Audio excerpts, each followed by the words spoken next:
نحمده ونصلي على رسوله الكريم أما بعد فأعوذ بالله من الشيطان الرجيم بسم الله الرحمن الرحيم رب اشرح لي صدري ويسر لي أمري واحلل عقدة من لساني يفقه قولي ربنا زدنا علما ربنا زدنا علما ربنا زدنا علما السلام علیکم ورحمۃ اللہ وبرکاتہ۔ آج ہم سورۃ النصر کا ورڈ میننگ اور تفسیر پڑھیں گے انشاء اللہ تعالی۔ شروع کرتے ہیں۔ اذا جاء نصر اللہ والفتح، جب اللہ کی مدد اور فتح آ جائے۔ یہ سورہ اس وقت نازل ہوئی تھی جب مسلمان پر مشرکین کا ظلم ختم ہو گیا تھا اور فتح ہو گئی تھی۔ اب دوسری آیت دیکھتے ہیں۔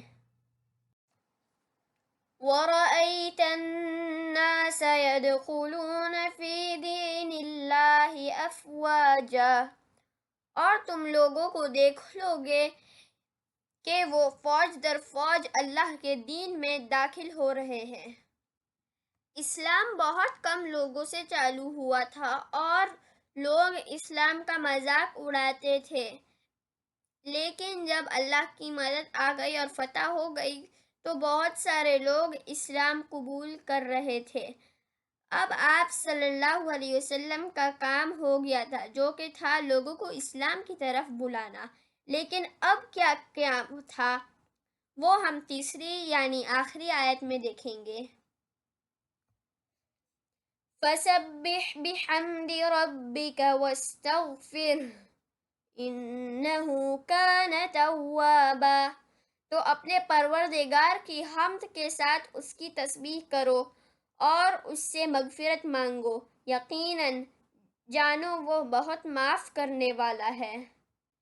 اس میں کہا جا رہا ہے اللہ کی حمد کرنے کے لیے، کیونکہ اللہ نے کس طرح اسلام کو فتح دی اور کس طرح اس کو کامیابی دی۔ اور حمد کے ساتھ کیا کرو؟ اللہ سے استغفار مانگو، اور یہاں آپ صلی اللہ علیہ وسلم کو کہا جا رہا ہے استغفار مانگو اللہ سے، اور ہم سے بھی کہا جا رہا ہے۔ اور آخر میں اللہ کہہ رہے ہیں کہ اللہ معاف کرنے والا ہے۔ سورہ بہت چھوٹی تھی تو اس کی تفسیر ختم ہوتی ہے۔ یہ رمضان سے پہلے لاسٹ ویڈیو ہے۔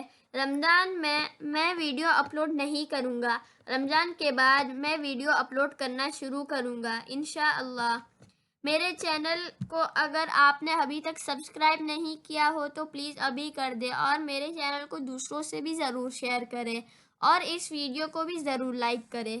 جزاک اللہ خیر دیکھنے کے لیے۔ بسم اللہ الرحمن الرحیم۔ اذا جاء نصر الله والفتح ورأيت الناس يدخلون في دين الله أفواجا فسبح بحمد ربك واستغفره إنه كان توابا۔